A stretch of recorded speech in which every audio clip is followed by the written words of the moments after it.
Hello my dear friends, हम जो pronoun के लेक्चर चल रहे हैं हमारे, उसके 7 पार्ट जो हम पढ़ चुके हैं। इसमें हमने पर्सनल प्रोनाउन को पढ़ा है, पजेसिव प्रोनाउन को पढ़ा है, रिफ्लेक्सिव को, रेसिप्रोकल, एम्फेटिक प्रोनाउन जो है, इन सबको हम पढ़ चुके हैं।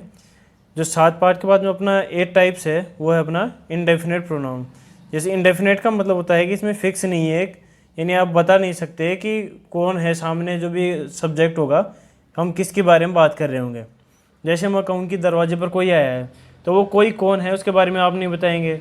मैं कहूँ कि मेरे पास कुछ पैसे हैं, तो वो कुछ पैसे कितने हैं इनके बारे में आप नहीं बता पाएंगे। एग्जैक्ट जो आइडिया है उसके बारे में हम नहीं जान पाएंगे। तो कुछ वर्ड्स हैं जिनको मैं बता रहा हूँ, फिर बताऊँगा इनको याद कैसे रखना है।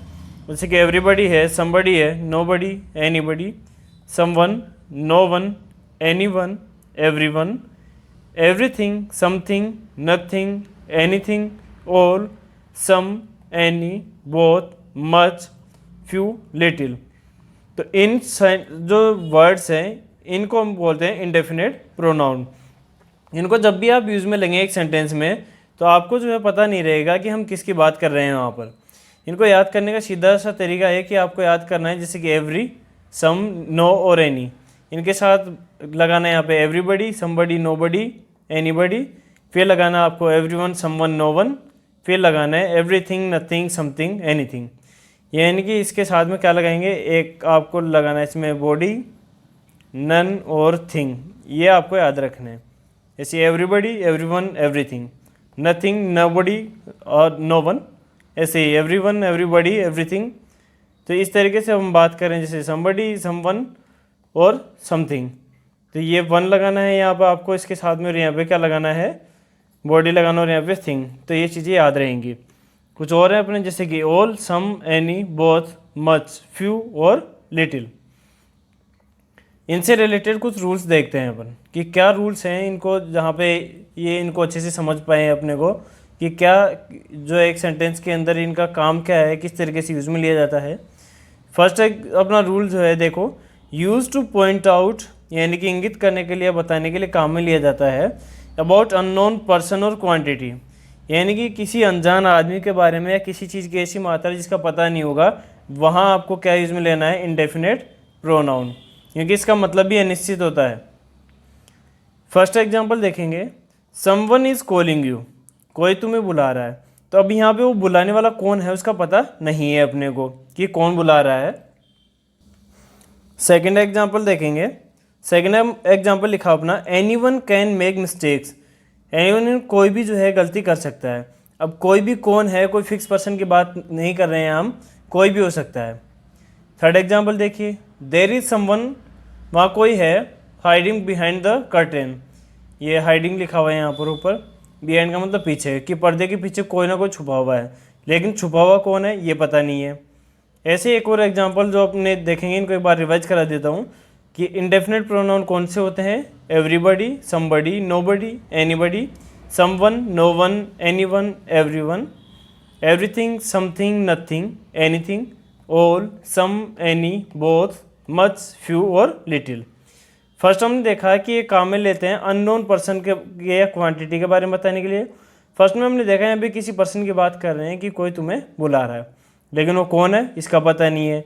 यहाँ पे लिखा है कि कोई भी गलती कर सकता है, सेकंड एग्जांपल में। थर्ड था कि कोई जो है पर्दे के पीछे छुपा हुआ है, लेकिन वो कोई कौन है उसका हमें पता नहीं है। इसके जो है बाकी और एग्जांपल और रूल्स देखते हैं, जिससे कि और अच्छे से समझ में आ जाए। 3 रूल्स अपन इसके जो है एग्जाम्पल देख चुके हैं कि रूल्स के साथ में। फॉर एग्जाम्पल देखेंगे, very few people in the world, दुनिया में बहुत कम लोग, इन्जॉय द पॉजिटिव हेल्थ, वो सकारात्मक स्वास्थ्य जो है इसका आनंद उठा पाते हैं। अब वो बहुत कम लोग कितने हैं, वो 10 लोग हैं, 5 लोग हैं, 20 हैं, 1000 है, 2000 है, उनका अपने को कोई फिक्स आइडिया नहीं है। लास्ट देखिए, there is little milk left in the jug, jug में थोड़ा सा दूध है। अब वो जो थोड़ा सा बचा हुआ है, पानी वगैरह जो भी, तो उस वो कितना है हमें एग्जैक्ट उसकी क्वांटिटी पता नहीं है।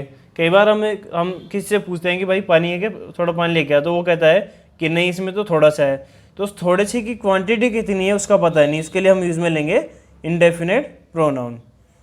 सेकेंड एग्जाम्पल देखिए, रूल देखिए अपना, use one as subjective case and oneself as objective case. One का मतलब होता है किसी एक से, जब आपको सब्जेक्ट की जगह किसी एक की बात करनी हो तब तो वन काम में लेंगे, और जब आपको ऑब्जेक्ट की जगह लिखना हो तो वन सेल्फ। जैसे लिखते थे ना अपन, आई को मी में लिखते थे, ही को ही में लिखते थे, सी को हर लिखते थे, ऐसे वन का ऑब्जेक्टिव केस होता है वन सेल्फ। एग्जाम्पल देखिए, one should do once duty, एक को करना चाहिए अपना काम, वन सेल्फ अपने आप। One should respect one's parents, एक को जो है इज्जत करनी चाहिए अपने पेरेंट्स की। तो आप इसको ऑब्जेक्ट की तरह काम में लेंगे और इसको सब्जेक्ट की तरह काम में लेंगे। तो फर्स्ट रूल एक बार मैं रिवाइज करा देता हूँ। फर्स्ट रूल अपना था कि कोई भी अननोन पर्सन या जो है क्वांटिटी उसको इंडिकेट करने के लिए काम में आता है, जिसमें हम जो है 5 एग्जाम्पल से इसको समझने की कोशिश की। और सेकंड रूल अपना कहता है कि अगर आपको वन को काम में लेना है तो सब्जेक्टिव केस की जगह लिखें, और वन सेल्फ जो आप ऑब्जेक्टिव केस की जगह लिखें। इसका नेक्स्ट जो पार्ट है वो है रिलेटिव प्रोनाउन। इसके बाद में एक और पढ़ेंगे हम इंटरोगेटिव प्रोनाउन, फिर अपने प्रोनाउन की जो सीरीज चल रही थी वो खत्म हो जाएगी। इसके बाद हम पढ़ेंगे एडजेक्टिव के बारे में। तो देखते हैं रिलेटिव प्रोनाउन को। रिलेटिव प्रोनाउन जो है इसको पहले एक बार डेफिनेशन देख लीजिए क्या काम आता है। Relative pronoun works as connector, connector का मतलब जोड़ने वाला।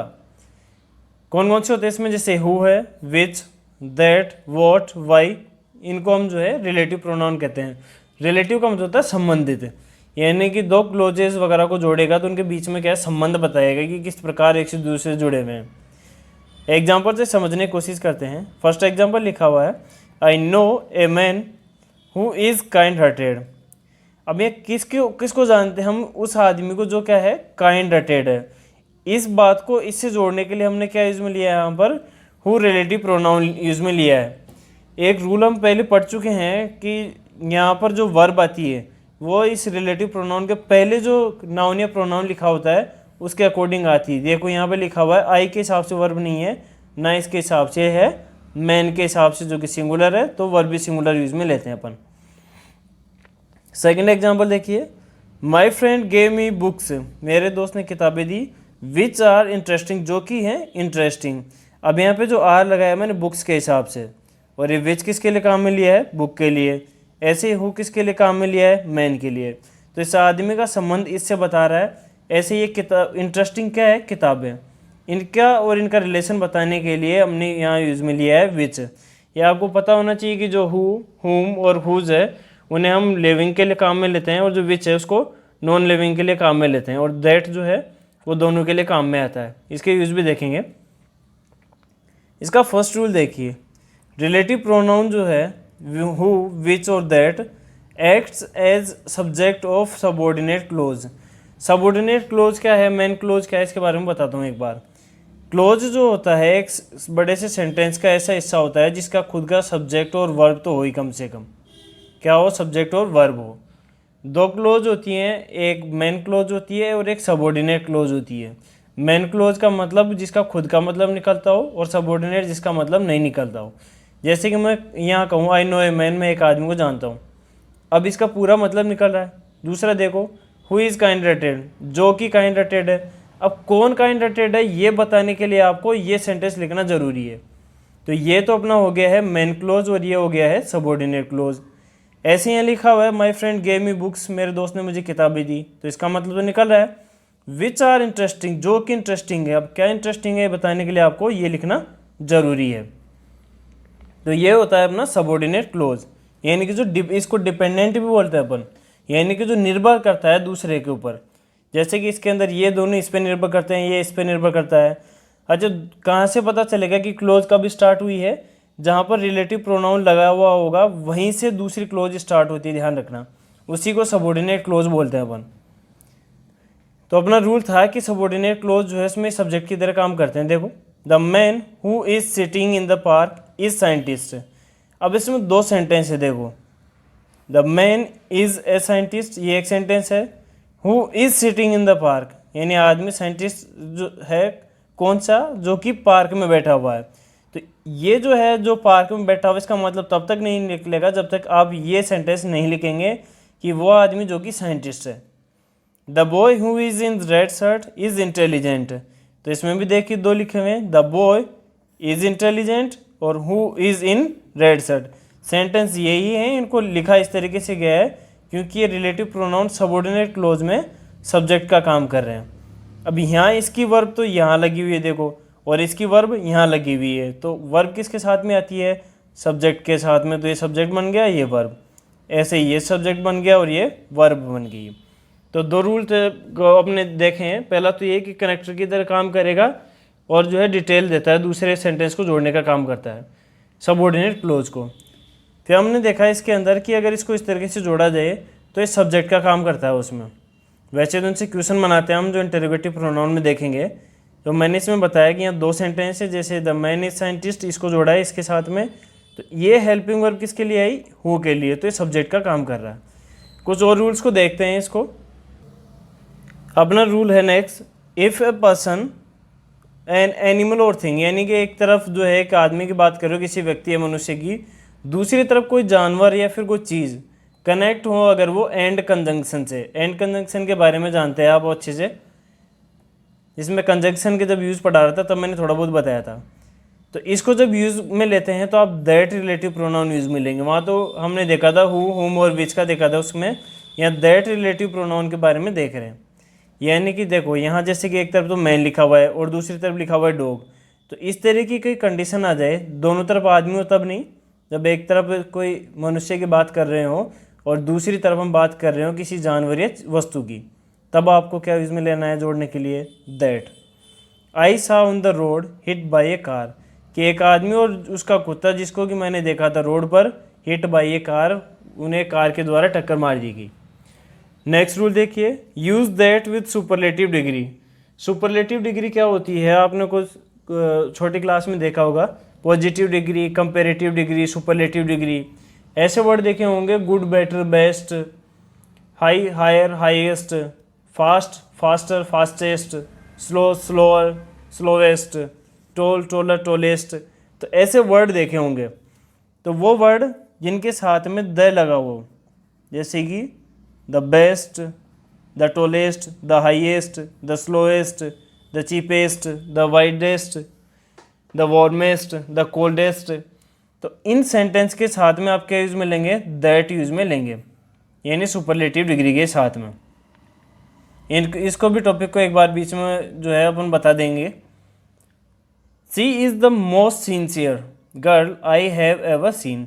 अब यहाँ देखो क्या लिखा हुआ है, मोस्ट लिखा हुआ है। इसको जो है कंपेरेटिव डिग्री से सुपरलेटिव डिग्री बनाई हुई है, और पॉजिटिव जो है इसका क्या होता है, देखो ये होता है मच, मोर, मोस्ट। क्या होता है, MUCH, मच, मोर और मोस्ट। मच जो होता है वो पॉजिटिव डिग्री होती है, मोर जो है वो कंपेरेटिव डिग्री होती है, और मोस्ट जो है वो सुपरलेटिव डिग्री होती है। सुपरलेटिव डिग्री की पहचान होती है कि उसके साथ में द आर्टिकल आता है, ये इसीलिए इसको सुपर बनाता है, यानी सबसे अलग। तो यहाँ पे इसको इसके साथ में लगते हैं हमने इसको स्पेशल बना दिया है कि यही सिंसियर गर्ल है। फिर हमने लिखा, यहाँ पर देखो क्या लिखा हुआ है, she is the most sincere girl. अब इसके साथ में हम क्या जोड़ देंगे, इसके साथ में हम यहाँ पे जोड़ देंगे, ये मैंने प्रैक्टिस के लिए ही छोड़ दिए थे भी इसमें, दैट, क्या करेंगे इसको यहाँ पर इनके दोनों के बीच में दैट लगा देंगे। She is the most sincere girl that I have ever seen, जिसको कि मैंने देखा कभी। रूल देखिए नेक्स्ट, यूज़ दैट आफ्टर। अब ये वर्ड आ जाए इनके साथ में आपको दैट यूज़ में लेना है। वही है देखिए, everything, nothing, only, all, everyone, nobody, much, little, the same, the few, the little, इनके बारे में देख चुके अपन पहले। तो इनके साथ में क्या यूज़ में लेना आपको, द यूज़ में ले, दैट यूज़ जो है यूज़ में लेना है इनको जोड़ने के लिए।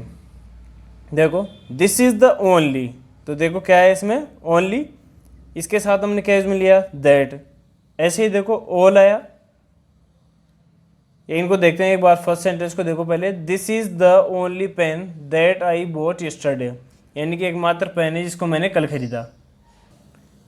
तो फर्स्ट एग्जांपल क्या है अपना, इसका रूल क्या है कि अगर ओनली आए, ऑल आए, फ्यू आए, लिटिल, द फ्यू, या फिर द लिटिल, द सेम आए, एवरीथिंग आए, नथिंग आए, एवरीवन आए, तो आप क्या करेंगे, आप यूज़ में लेंगे दैट इनको जोड़ने के लिए। जैसे यहाँ यूज़ में लिया हुआ है, यहाँ देखिए ऑल आया है तो दैट लगा दिए। ऑल दैट ग्लिटर, ग्लिटर का मतलब होता है चमकना। इज़ नॉट गोल्ड, कि जो हर चीज़ जो चमकती है वो सोना नहीं होती, इसका काफ़ी सुना होगा आपने। I lost the little money, देखो क्या लिखा हुआ हमने, द लिटिल, तो ये अपना रूल है ना, the little, the few, the same आए तो क्या करना आपको, दैट काम में लेना है। I lost the little money that I saved in my life. एक बार इसको रिवाइज करवा देता हूँ जो हमने अभी पढ़े हैं रिलेटिव प्रोनाउन के अंदर। इसके अंदर हमने चीज़ों को देखा है कि अगर आपके एक पर्सन के साथ में, इसमें हमने देखा है कि एक पर्सन के साथ में अगर एनिमल या कोई थिंग जुड़ी हुई है तो आप एंड कंजंक्शन से दौड़ के दैट यहाँ पर लगाएंगे। फिर हमने देखा कि दैट जो सुपरलेटिव डिग्री के साथ ही भी आता है। उसके बाद हमने देखा कि everything, nothing, only, all, everyone, nobody, much, little, the same, the few और द लिटिल के साथ भी क्या आता है, द आता है। एक बार याद करने की जरूरत है इनको, फिर इसके बाद में चीज़ें समझ में आ जाएंगी अच्छे से। इसके बाद में जो अपना लास्ट पार्ट बच रहा है प्रोनाउन का, उसको हम देखेंगे, वो है इंटेरोगेटिव प्रोनाउन। अब इंटेरोगेटिव प्रोनाउन के अंदर देखिए क्या क्या क्या आता है। इसके अंदर है हु, हुम, हुज, विच, वॉट और वाई। हु का मतलब कौन, हुम यानी किसको, हुज यानी किसका, विच यानी कौन सा, वॉट यानी क्या और वाई का मतलब क्यों। हिंदी इसलिए बता रहा हूँ, कईयों को तो पता होगी लेकिन कईयों को पता नहीं होती, जैसे कि अक्सर क्लास में देखने को मिलता है। तो पता तो होता है अपने को कि आती होंगी चीज़ें, लेकिन जब चीज़ सामने आती है तब वो अपन अटक जाते हैं। हु का मतलब कौन, हुम यानी किसको, हुज यानी किसका, विच यानी कौन सा, वॉट यानी क्या और वाई यानी क्यों। इसका रूल देखो दूसरा, दिस प्रोनाउन इज यूज्ड, यानी इंटेरोगेटिव जो प्रोनाउन उसको यूज में लिया जाता है टू आस्क क्वेश्चंस, क्वेश्चन पूछने के लिए। जैसे अगर आप हु यूज में ले रहे हैं किसी सेंटेंस के अंदर, आपने टेंस पढ़े होंगे थोड़े बहुत, उनके अंदर देखा होगा इनको इंटेरोगेटिव सेंटेंस बनाने के लिए यूज में लिया जाता है। तो वहाँ पर इनको अगर आप हु से स्टार्ट कर रहे हैं तो आप सब्जेक्ट के बारे में बात कर रहे होते हैं वहाँ पर, यानी सब्जेक्ट के बारे में पूछते हैं। अगर होम यूज़ में लेंगे तो आप ऑब्जेक्ट के बारे में बात कर रहे होते हैं। अगर विच को यूज़ में लेते हैं, विच का मतलब होता है कौन सा, तो आप चूज़ कर रहे होते हैं किसी एक को, दो या दो से ज़्यादा में से। तो हु आएगा तो सब्जेक्ट की बात करेंगे, हुम आएगा तो ऑब्जेक्ट की, और विच का मतलब होता है चूज़ करना। नीचे कुछ एग्जाम्पल लिखे हुए हैं जिसको अच्छे से समझने की कोशिश करेंगे। अपना फर्स्ट एग्जाम्पल देखिए, हु इज़ स्लीपिंग, कौन सो रहा है। तो यहाँ पे सोने का काम कौन कर रहा है उसके बारे में बात कर रहे हैं, यानी कि सब्जेक्ट कौन है यहाँ पर इस काम को करने वाला। सेकंड देखिए, दोबारा बता रहा हूँ, हु इज़ स्लीपिंग, कौन सो रहा है। तो यहाँ पर सोने का काम जो कर रहा है उसके बारे में पूछ रहे हैं, और जो काम करता है वो क्या होता है, अपना सब्जेक्ट होता है। सब्जेक्ट का मतलब क्या है, अपना करता, यानी कि काम करने वाला, काम करने वाला वो हो जाएगा अपना subject. Home do you like most, तुम किसको सबसे ज़्यादा पसंद करते हो। तो किसको पसंद किया जाता है, यहाँ पे पसंद करने वाला तो है लाइक वर्ब का, कि पसंद करने वाला कौन है, यू है, लेकिन किसको पसंद किया जाता है वो अपना हो जाएगा ऑब्जेक्ट। तो यहाँ इसमें बात कर रहे हैं हम ऑब्जेक्ट की, वैसे में कर रहे थे सब्जेक्ट की। Which is your favourite hero, कौन सा है तुम्हारा फेवरेट हीरो। तो यहाँ हम जितने भी हैं उनमें से चूज करने की बात कर रहे हैं। नेक्स्ट देखिए, दिस इज़ द मैन, ये आदमी है, हुम आई मेट यस्टरडे, ये तो क्वेश्चन वालों की बात हो गई। अगर इनका वैसे यूज़ में लिया जाए जैसे कि हमने पहले देखा था, तो ये इस तरीके से बनेंगे, he is Amit whose mother is a teacher, जिसकी मदर क्या है, टीचर है। अगर मैं इनको हटा दूँ अब यहाँ से, देखो whose mother is a teacher, तो ये क्या बन जाएगा, क्वेश्चन। हुम आई मेट यस्टरडे, मैं किसको मिला, क्या बन गया ये, अब बन गया ये इंटरोगेटिव प्रोनाउन। तो ये रिलेटिव प्रोनाउन में भी काम करते हैं। ये दो सेंटेंस मैंने इसीलिए लिखे थे कन्फ्यूजन दूर करने के लिए, कि ये रिलेटिव प्रोनाउन में भी काम आते हैं और इंटरोगेटिव में भी। जब आप इनको क्वेश्चन में स्टार्टिंग में लिखते हो, अब जब कोई मान लो सेंटेंस नहीं है तो आपके यहीं से स्टार्टिंग हुई है सेंटेंस की, तो यहाँ पे आपने WH वर्ड को यूज़ में लिया हुआ है, तो ये क्या बन गया, इसको बना दिया इसने इंटरोगेटिव। तो इसका ध्यान रखेंगे। तो इंटरोगेटिव प्रोनाउन में हमने देखा है कि जो है क्वेश्चन पूछने के लिए काम में लिया जाता है इनको, हु को सब्जेक्ट के लिए, हुम को ऑब्जेक्ट के लिए, और विच को इसमें चूज करने के लिए यूज में लिया जाता है जब आपके पास में जो है ज़्यादा ऑप्शन दिए हुए हों। आई होप कि अभी तक जो मैंने नाउन और प्रोनाउन के बारे में पढ़ा है, जब हमने कोर्स स्टार्ट किया था तो हमने देखा था आइडेंटिफिकेशन, जिसमें सब्जेक्ट, वर्ब और ऑब्जेक्ट के बारे में देखा था। अगर किसी ने पुराने वीडियो नहीं देखे हैं तो उनको ज़रूर देखें, क्योंकि हम बीच में से आप कोई भी चीज़ें पढ़ेंगे तो जल्दी से समझ में नहीं आएगी। प्लेलिस्ट जो है दे रखी है चैनल पर, इंग्लिश बाय सुरेंद्र जो चैनल अपना, उसके ऊपर आप जो सर्च करेंगे तो इसको जब सर्च करें तो इसको देखना है, यहाँ पर स्पेलिंग को ज़रूर ध्यान में रखें क्योंकि चैनल को दूसरा मिलेगा आपको इसी नाम से। लिखा हुआ है इंग्लिश बाई, ये जो स्पेलिंग में लिखा हुआ है DAR, इसको ज़रूर ध्यान में रखें क्योंकि DAR होता है मुझे पता है, लेकिन मैंने खुद ही किया हुआ है। तो ये इसी तरीके से आप इसको ढूंढेंगे, SURENDAR, सुरेंद्र चौधरी के नाम से, इंग्लिश बाई सुरेंद्र सर के नाम से आपको जो है मिल जाएगा। यहाँ पर ये लिखने की ज़रूरत नहीं है, आपको मिल जाएगा इंग्लिश बाई सुरेंद्र सर। तो उसमें आप वीडियो देखेंगे पूरे। फिर सेकंड जो अपना स्टार्ट किया था हमने पार्ट्स ऑफ स्पीच, उसमें हमने इनके यूज़ देखे थे पहले, नाउन प्रोनाउन वगैरह के। फिर हमने स्टार्ट किया पार्ट्स ऑफ स्पीच के डिटेल टाइप्स, इसमें हम नाउन के पूरे टाइप्स पढ़ चुके हैं, उनके कुछ रूल्स पढ़े। फिर आज हमारा जो है प्रोनाउन जो चैप्टर है वो भी कंप्लीट हो गया, जिसमें हम डिटेल्स में जो है एग्जाम्पल देखे हैं, रूल्स वगैरह देखे हैं, उनके टाइप्स वगैरह के बारे में भी देखा है। अब जो अपना अपकमिंग सेशन होगा उसके अंदर हम स्टार्ट करने वाले हैं एडजेक्टिव को।